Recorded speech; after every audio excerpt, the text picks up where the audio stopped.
Hej, jeg vil fortælle lidt om noget, jeg sidder med for tiden og arbejder på, og det var, at jeg har fået til opgave at generere en stor mængde billeder ved hjælp af AI. Eller en stor, det er et sted mellem 100 og 200. Ja, vi ender nok på nærmere på de 200, fordi at der nok er nogen, der skal kasseres. Men det er jo fordelen ved at arbejde med AI. Man kan generere en masse, og så kan man sortere i det.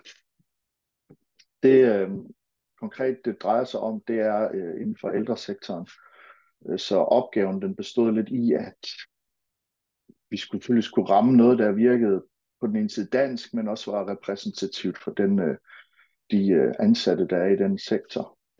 Så de kunne identificere sig med de billeder, og så skulle det jo selvfølgelig ikke virke for kunstigt, eller for opstillet, eller for AI-genereret, og alle de her forskellige ting.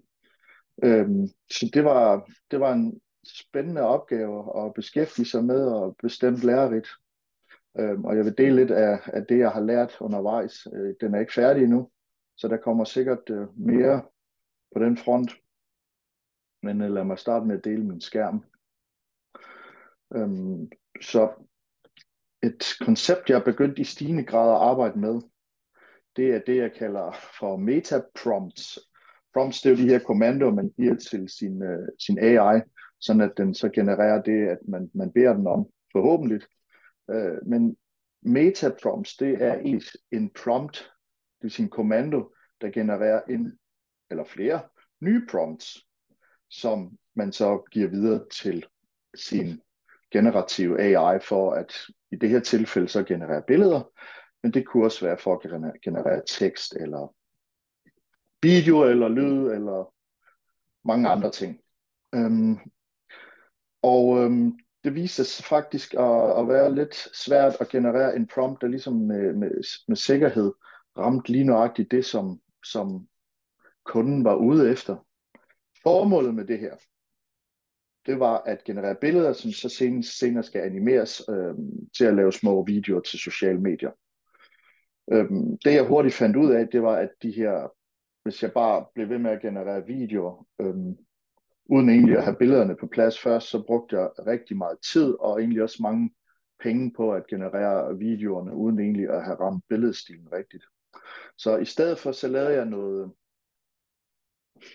nogle testmiljøer, som jeg ligesom lynhurtigt kunne teste de forskellige både modeller, altså de maskiner, der genererer billederne, op mod hinanden, hvordan de performede, men også ligesom kunne generere i større mængder og hurtigt og effektivt. Så det, som I kan se her, så har jeg ligesom, hvis jeg lige går processen igennem, nu gemmer jeg lige det her igen. Så jeg startede egentlig med at bede, og det her der brugte jeg så ChatGPT, om at give mig 10 prompts, som jeg så kunne bruge til det her billedgenereringsværktøj. Og der kan I ligesom se, det er alt det her, så må jeg lige lade den. Alt det her, som jeg egentlig brugte som en prompt, hvor jeg egentlig giver den en template til den prompt, den skal generere, hvor der er nogle ting, der ligesom er fastsat. Det er, at det skal være et billede af to mennesker, og den skal være sådan, stilen, den skal være lidt grynet, portrætorientering, og det skal være med den slags kamera her, sådan at vi får noget, der ligner et realistisk billede, og ikke et eller andet, der er alt for poleret og AI-agtigt.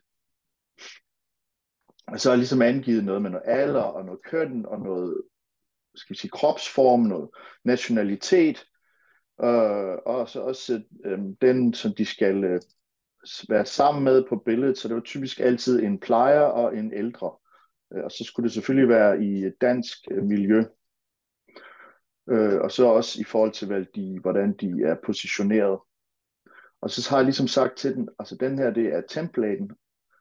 Altså de her variabler, dem må du gerne lave om på, så at de måske kan have briller på, at de skal være almindelige udseende, de kan være korthåret.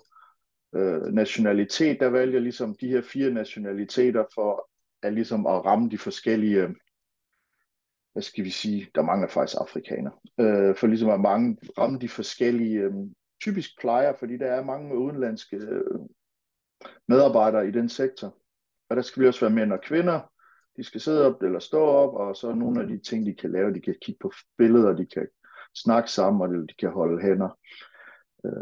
Jeg kører det hele på engelsk altid, fordi mit indtryk er, at de her forskellige værktøjer, de performer bedre, når man arbejder på engelsk, og så det er et behov for det, kan man altid oversætte til dansk til sidst. Så ligesom den her meta-prompt, som jeg kalder det, altså en prompt, en kommando til at generere andre kommandoer, og så spytter den så de her ud. De her 10. Og dem tog jeg egentlig med videre, så kan man se, at det er både med, hvor de kommer fra, og også mænd, og kort hår, og kvinder. Så der er, sådan, der er god variation i det, men ikke for meget, og det synes jeg er meget repræsentativt for det, der foregår på et plejehjem. Det satte jeg så ind i den her tabel her, eller det her værktøj, som hedder Airtable, som er sådan et Excel-ark, som er velegnet til at bruge i forbindelse med AI, fordi man kan lave rigtig mange smarte ting. Så det satte jeg så de her prompts ind, og så bagefter så gjorde jeg ligesom plads til, at der kunne blive sat et billede ind, og der er så ligesom brugt 3 forskellige modeller at arbejde med. Der er lige fra OpenAI, Leonardo, og så er den meget kendte, der hedder Midjourney. Og de har hver især deres fordele og ulemper, som for eksempel i forhold til, hvor hurtige er de, hvor meget lystrer de i forhold til den om at lave, hvad koster det at bruge dem. Det de dog alle sammen har til fælles, det er, at man kan tilgå dem via et API, det vil sige programmeringsmæssigt, så man ikke skal kunne logge ind et eller andet sted og sidde og arbejde med det manuelt, men man kan få ligesom man kan programmere sig ud af at snakke med de her modeller. Og det er selvfølgelig ret vigtigt. Så kan man så sige, så begyndte den så at generere de her billeder til det formål. Vi zoomer lidt ind også, så man bare kan se det. Så til det formål, der har jeg så lavet en automatisering, sådan at det hele var lidt nemmere. Og der kan se, at den løber lidt som det her igennem, hvor den skal generere et billede. Og der har jeg også lavet noget kode til at generere billederne og snakke med de her API'er, og så kommer den tilbage og sætter billederne ind igen. Så det kan vi så prøve lige at sætte i gang for sjov. Fordi vi kan se her, at den er helt tom hernede. Og så prøver vi lige at sætte den i gang. Og der går så lige lidt tid, og så kan man så se her, at nu går den her automatisering i gang, og den genererer billedet. Og det er så i gang sat, og fordi det kører på en server ude i skyen et eller andet sted, og det tager faktisk lige et par minutter, så har den egentlig slukket her i det her øjeblik, og så venter den egentlig på, at serveren melder tilbage, ringer ligesom tilbage med beskeden om, at nu er den klar, og så vil man så kunne se, at den går i gang igen, og forgrener sig hernede, hvor den så ligesom lægger billedet ind. Så det vil jeg lige vente på, og der spoler jeg lige videoen lidt frem.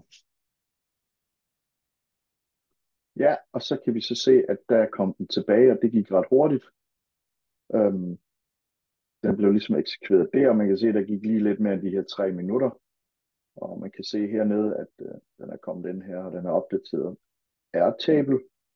Og vi går over i Airtable her, og der kan vi se, at billedet er kommet ind. Jeg kan også lige se, at der står her, hvad den egentlig skulle gøre. Den skulle vise et billede tæt på 2 mennesker, der interagerer, og det skal være en mørk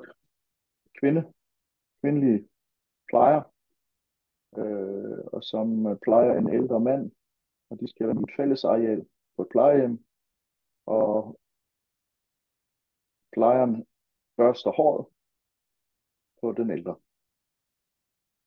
Og billedet ser således ud, og det ser faktisk ret realistisk ud, og desværre på videoen vil man nok ikke kunne se det, men det står super skarpt, det billede her. Så det er virkelig, virkelig god kvalitet.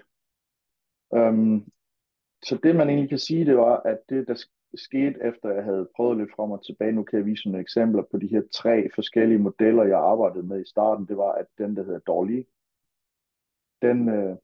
den lavede nogle billeder, som var lidt for poleret, og altså, de så en smule uægte ud, urealistiske. Så er der ligesom den, der hedder Leonardo, som egentlig lavede billeder af meget realistisk kvalitet, men den havde det med ikke at lystre. Så tit så gjorde den ikke det, at kommandoen gik ud på. Så det var selvfølgelig et problem. Og så den sidste her, Midjourney,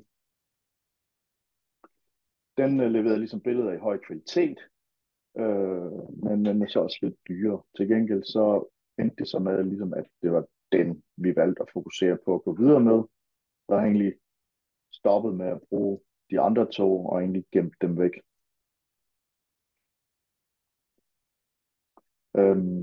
Så jeg mangler selvfølgelig lige at generere andre, og det kan selvfølgelig bare sætte i gang, at den gør automatisk, så jeg skal sidde her og holde øje med den.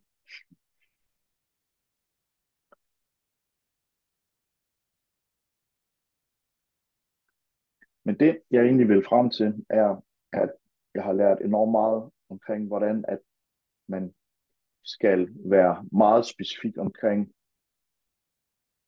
sin prompts, når man vil lave billedgenerering. Og så skal man jo selvfølgelig huske at vælge den model, som passer til formålet. Altså nogle gange, hvis man skal generere rigtig mange billeder, og man kan sige, at kvaliteten måske er mindre vigtig, så vil man måske vælge en billigere model. Hvorimod til det her formål, hvor vi kun i anførselstegn skal bruge omkring de 200, der har vi så valgt at bruge den dyre model. Ja, og det var egentlig bare det, jeg ville fortælle om den her gang.